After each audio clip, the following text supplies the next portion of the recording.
A grande vilã do aquecimento global é tema dessa edição do Foco ESG. É a energia, mais especificamente aquela que surge da queima do petróleo e faz as rodas girarem. Conforme o Instituto Internacional Emissions by Sector, no mundo, até 5 anos atrás, o uso de combustíveis fósseis representava 80% do problema. Com algumas adaptações, atualmente, são 73%. No Brasil é diferente. A maior causa vem do desmatamento e do uso inadequado do solo. O diesel, a gasolina e o álcool são 38% do problema. Mas o país pode melhorar. Vamos entender melhor essa situação com o Roberto Spaces, doutor em computação pela Universidade de Paris e criador de um software que analisa e projeta melhorias para a mobilidade urbana. Acho que a gente aqui no Brasil ainda tem que se dar conta que o mundo mudou, que a gente tem que se readequar e ter uma nova orientação no que concerne a mobilidade e algumas políticas públicas ligadas à mobilidade. E mais, a participação de quem acompanha a mobilidade urbana no dia a dia, o vice-coordenador de sustentabilidade do Sindicato das Empresas de Transporte de São Paulo, Ricardo Melchiori. A postergação das decisões que acabou chegando nessa necessidade agora iminente, né, de a gente tomar uma ação rápida, né? Não somos ecochatos e biodesagradáveis, né? Nós somos pessoas preocupadas com o todo, como o Roberto falou, na saúde e tudo, e entendemos que dá para ser feito coisa. Tecnologia não falta para o país resolver os seus problemas. Fique com a gente nesse debate necessário. Essa é a hora do Foco ESG.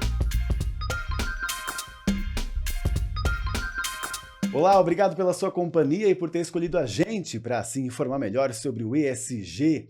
Quem nos ajuda hoje a entender essa tendência mundial é o Roberto Spaces. Bem-vindo. Olá, obrigado, Pablo, pelo convite. É um prazer estar aqui com vocês hoje para conversar sobre ESG. Obrigado por doar um pouquinho do seu tempo. E quem também contribui aqui com a gente é o Ricardo Melchiori. Bem-vindo. Olá, Pablo. Obrigado pelo convite. Vai ser um prazer estar aqui conversando sobre ESG com vocês. Obrigado também a você. Já pode começar comentando com a gente sobre essa sua experiência de 35 anos, lidando com logística, com mobilidade. Você, nesse tempo todo, já percebeu alguma mudança, evolução em termos de sustentabilidade? Eu até pergunto isso porque a gente sabe que esse tema agora está muito em voga, né? E agora é que está mudando muita coisa em pouco tempo. Você podia falar um pouquinho desse tempo que você estuda isso? Recentemente, né, houve essa aceleração aí na questão da sustentabilidade, mas a evolução já vem há algum tempo, né? Não o quanto é o necessário, né? Ou seja, agora que nós estamos sentindo mais aí a pressão, né? Ou seja, por questões climáticas, questões gerais aí, não só ESG, não só climática, mas sociais também, né? Mas o setor de logística ele vem evoluindo, né? Ou seja, o setor de transporte, então os próprios equipamentos eles vêm evoluindo, né? Apesar da frota brasileira ainda ser uma frota antiga, né? Uma frota velha, né? Idade média 21 anos, mas, ou seja, há uma aceleração e os equipamentos disponibilizados no mercado hoje eles já são muito mais sustentáveis do que nós tínhamos aí há 20, 30 anos atrás. Até porque a própria logística já é isso, né, Ricardo? Ela sempre buscou, por exemplo, diminuir custos e inclusive com o combustível que é fóssil. Isso já era bom, né? Exatamente. O tema custo, né, na logística é sinônimo de gasto com combustível, né? Porque a maior parte da logística estamos falando do transporte, né? Já temos atividades de armazenagem, de movimentação, mas o transporte é a parcela principal aí dentro da cadeia logística. E o transporte no Brasil, principalmente, é mais rodoviário, né? Pela própria evolução aí do mercado, né? Até então. E aí, caminhão é diesel é CO2, né, emissões, então tem que evoluir realmente, e redução faz parte da redução do custo, né? Porque a gente vem acompanhando aí a evolução dos preços e tudo. Então é um conjunto de coisas, né?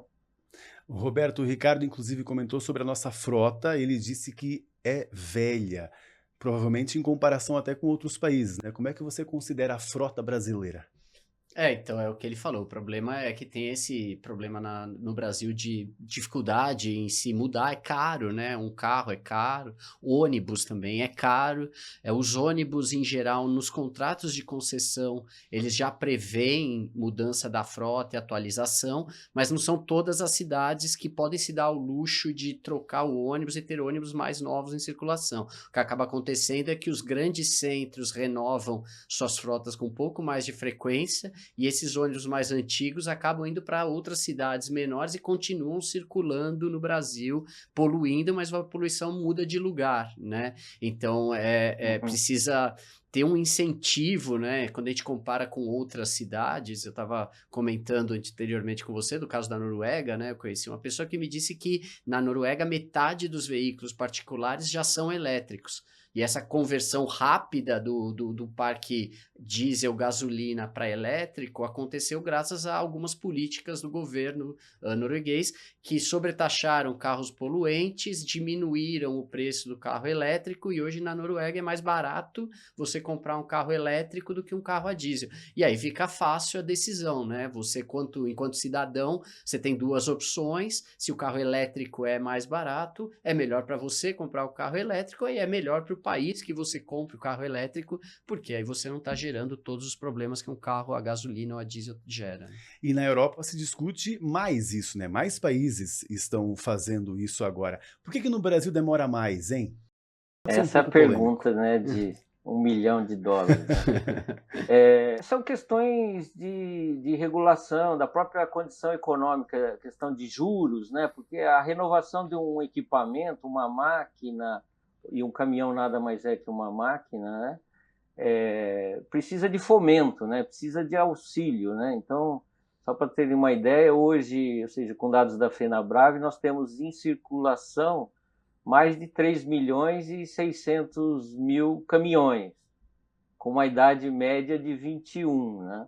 Então, ou seja, muitos desses caminhões na mão de empresas pequenas ou motoristas autônomos, que não têm recurso e não têm capacidade de renovar sua frota porque não tem crédito, não tem garantia para tomar um crédito, né? Porque a gente entende que o mercado, para você ter crédito, você tem que ter garantias, né? Então, esse é um círculo vicioso maléfico para o país, né? Que a gente vive por N crises aí, né? Então, é essa questão da dificuldade nossa aqui com relação a outras regiões, né? Então, mas a Europa, a frota de caminhões da Europa não é tão nova assim, né? Também a gente acha que só nós aqui estamos com um problema. É óbvio que a frota deles é mais nova que a nossa, mas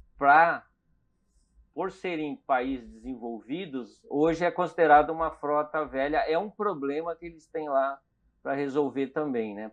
Quando a gente fala de problema ambiental, a gente fala do planeta, né? Não é Andradina, lá onde eu nasci, não é São Paulo, é o planeta, né? Porque é uma unidade única, né? O planeta, a poluição. Por isso que a compensação, né? Que é algo que a gente pode até falar um pouquinho. Eu posso compensar aqui algo que está sendo feito lá na Suécia, ou vice-versa, né? Uhum. Essa burocracia é um dos pontos citados quando se fala de mobilidade, né, Roberto?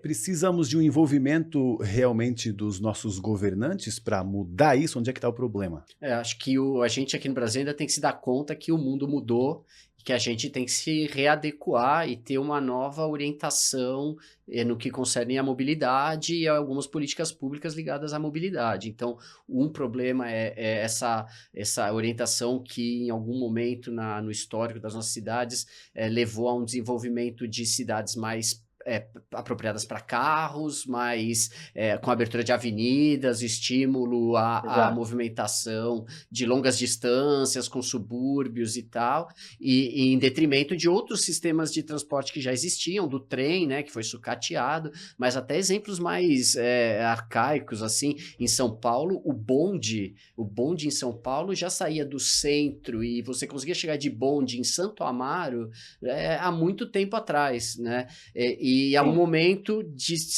chegou-se à conclusão que o bonde atrapalhava os carros, tirou-se as linhas de bonde e só agora, 2 anos atrás, que o metrô chegou a Santo Amaro, algo que o bonde já fazia lá atrás, elétrico, sem poluir e tal. Então tem que ter uma certa reorientação. E outro problema é que as cidades mudam muito mais rápido, a mobilidade está muito mais dinâmica, flexível. Hoje você tem diversos modos de transporte, dependendo do que você vai fazer, você usa um ou outro.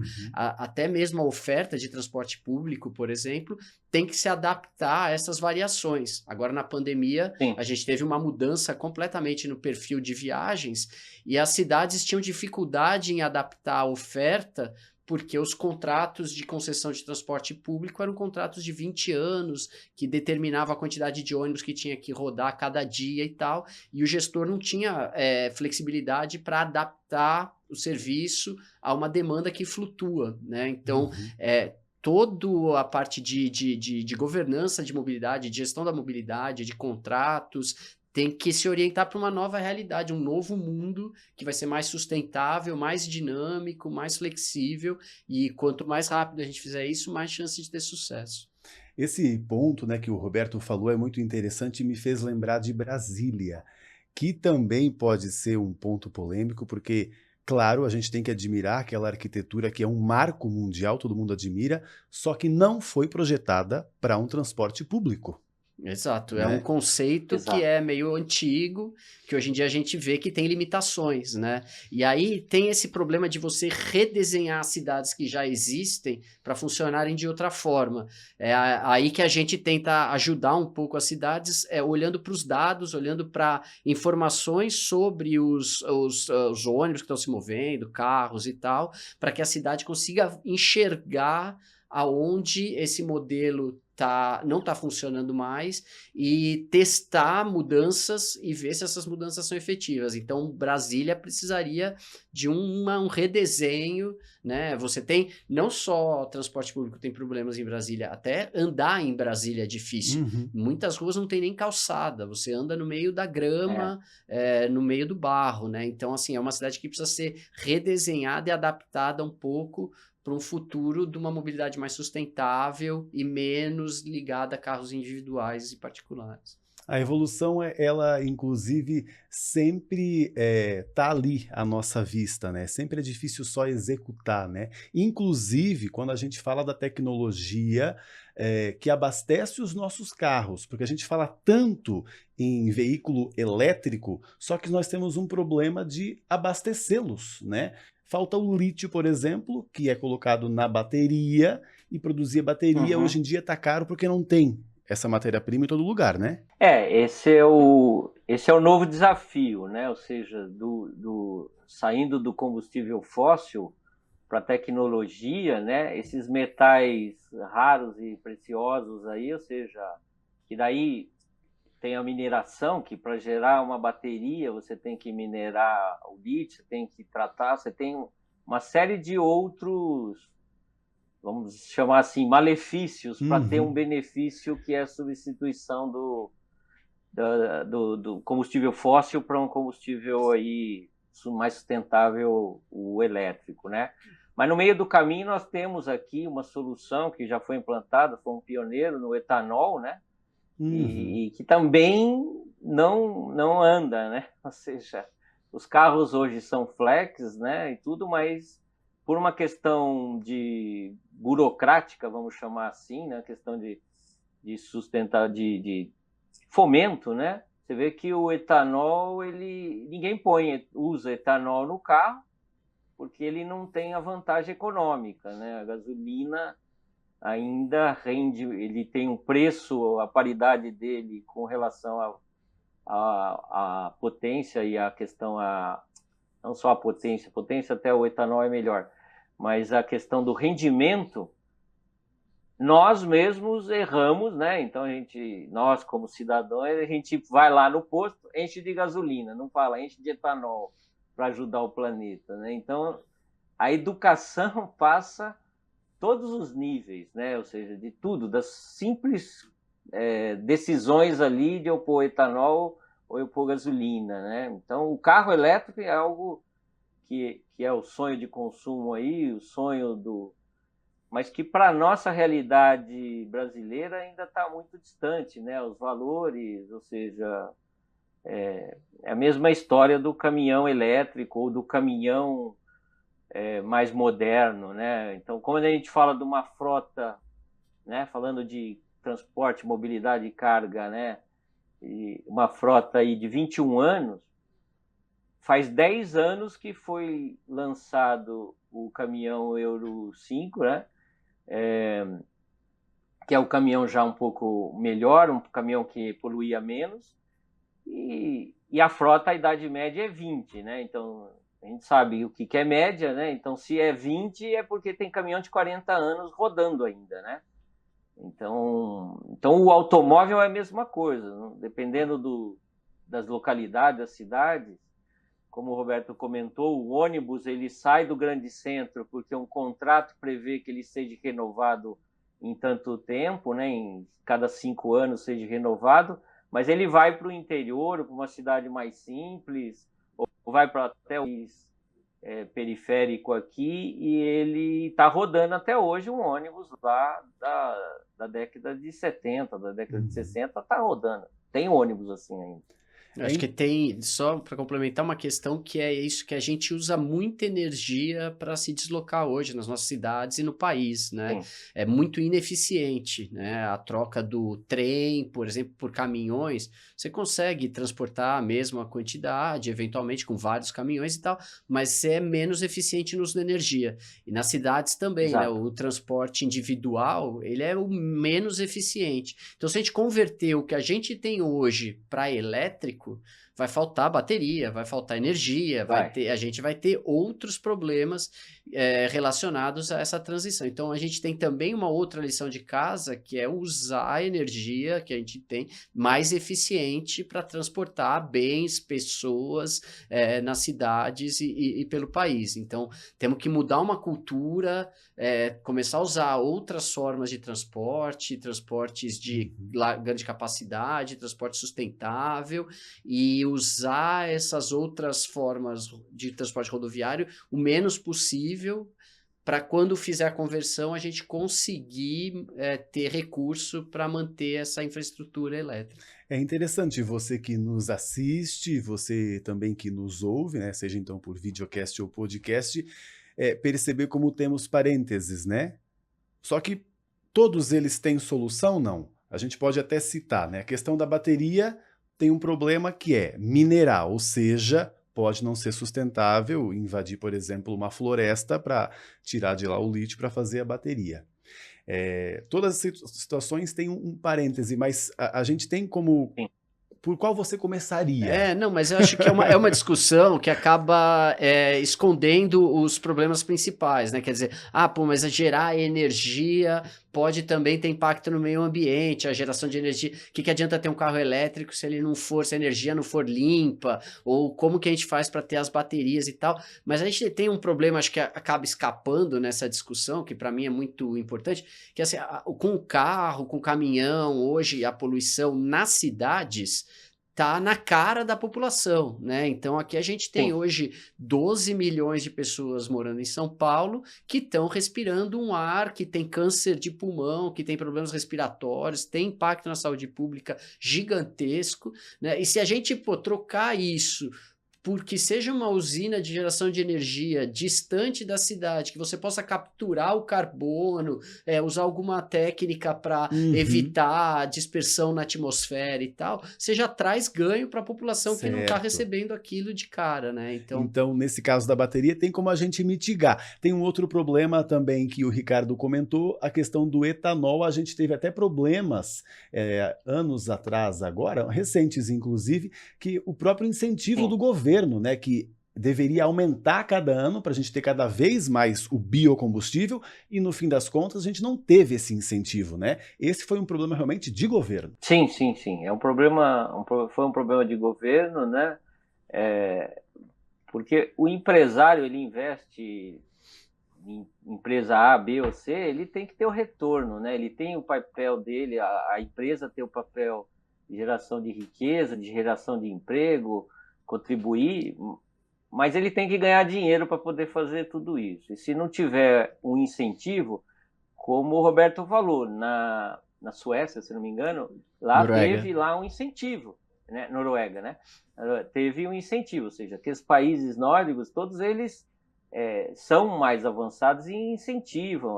Ele fala, mas são conjuntos menores? Sim, mas se cada cidade, cada estado fizer a sua parte, o conjunto vai ser melhor. Então, o etanol é um exemplo típico, né? Ou seja, de falta de um incentivo. A melhor solução, ao meu modo de ver, em termos práticos do que deveria ser a primeira fase do Brasil, é um híbrido com etanol, né? Um híbrido flex, que já temos no mercado, né? Porque é aquele que ele usa o etanol, que já é um combustível renovável, né? Mais limpo, e usa a energia elétrica gerada, o próprio carro gera na frenagem, né? Ou seja, seria um passo interessante para o Brasil do que o puro elétrico, né? O automóvel. Mas olhando no que o Roberto falou com muita propriedade, a gente tem que ir para o transporte de massa, né? Transporte de massa é o que no grande centro vai fazer a diferença. Então aí é o ônibus sair do diesel e ir para o elétrico, né? Antes do automóvel, todos os ônibus deveriam ser elétricos, né? Então eu lembro, eu estudei na Faculdade de Engenharia Mauá, então faz 35 anos que eu me formei, né? Como eu falei.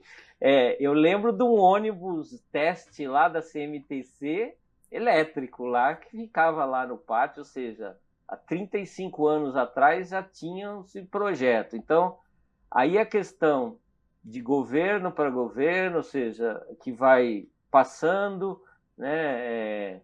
E as soluções vão sendo postergadas, né? Por problemas A, B ou C, decisões que não cabe aqui a gente entrar nesse detalhe, mas assim, a postergação das decisões que acabou chegando nessa necessidade agora iminente, né, de a gente tomar uma ação rápida, né? E aí parece que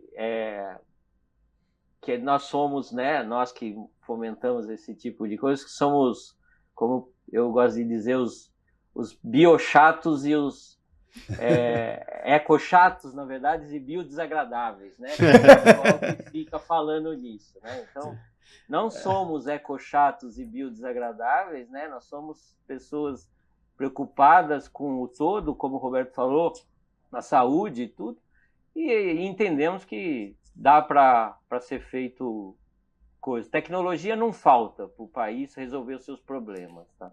O Ricardo tocou num ponto importante aí da conversão do ônibus, né?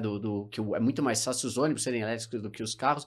Hoje em São Paulo são 14 mil ônibus e acho de 6, 7 milhões de carros, né? Então é muito mais fácil você trocar os 15 mil, 14 mil ônibus para ônibus elétrico do que você esperar que 6 milhões de pessoas comprem carro elétrico em algum momento, né? Esses 15 mil ônibus, eles transportam 1/3 da população. Então, você já teria ali 1/3 das viagens da cidade limpas, trocando os ônibus, né?